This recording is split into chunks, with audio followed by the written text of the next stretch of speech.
Assalamualaikum warahmatullahi wabarakatuh. Perkenalkan, kami dari kelompok 1 mata kuliah Manajemen Bencana kelas IKMB 2019.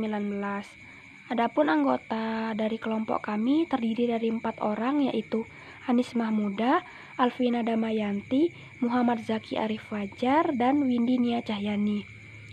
Pada pertemuan kali ini kami akan membahas mengenai penanganan bencana kebakaran.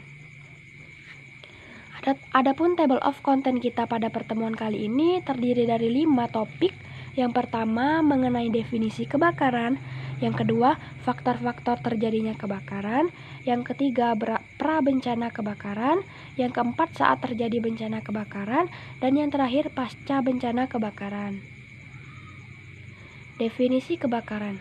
Sebelumnya kita harus mengetahui dulu mengenai definisi kebakaran hutan.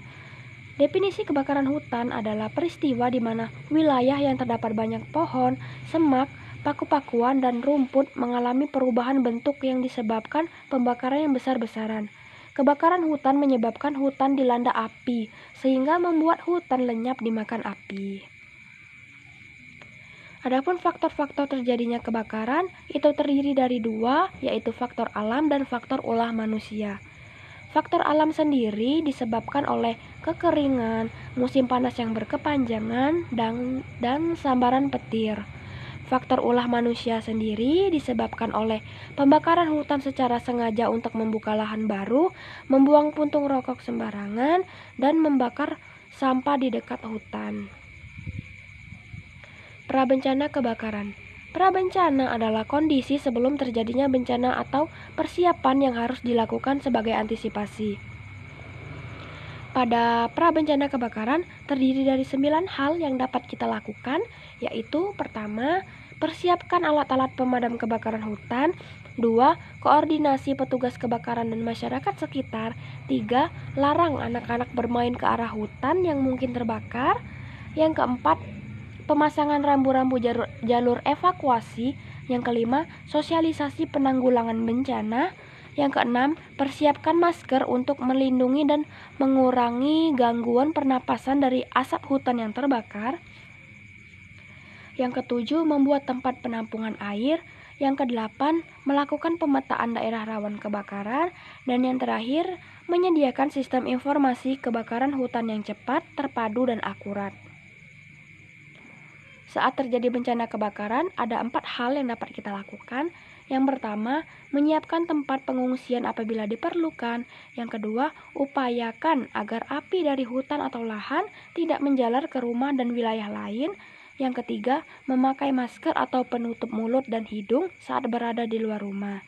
Dan yang terakhir itu tetap dalam rumah apabila atau berlindung di pusat evakuasi.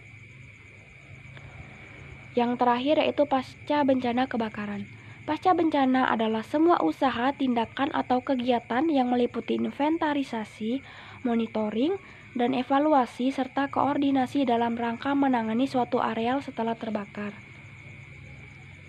Pada pasca bencana kebakaran ada 5 kegiatan yang dapat kita lakukan. Yang pertama, pengumpulan bahan keterangan atau full bucket, yaitu kita dapat melakukan pengukuran secara langsung area yang terbakar. Yang kedua, identifikasi. Kita dapat melakukan kegiatan mengenai penyebab dan perhitungan kerugian atau taksasi dampak ekonomi dan ekologi terjadinya kebakaran. Yang ketiga, monitoring dan evaluasi. Kita dapat melakukan pelaporan kejadian dan pengecekan ulang area kebakaran. Yang keempat, rehabilitasi, yaitu pemulihan kawasan bekas kebakaran dengan rekomendasi dan atau masukan. Dan yang terakhir, koordinasi dan penegakan hukum, yaitu koordinasi ulang mengenai sistem pengawasan di area tersebut agar tidak terjadi perulangan bencana. Di sini kami mengambil sebuah kata-kata bijak dari Kementerian Lingkungan Hidup dan Kehutanan.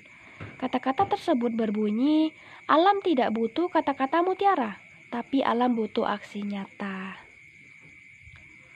Oke, mungkin itu saja pemaparan dari kelompok kami mengenai penanganan bencana kebakaran.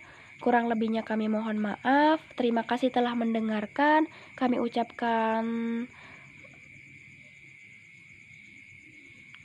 terima kasih. Wassalamualaikum warahmatullahi wabarakatuh.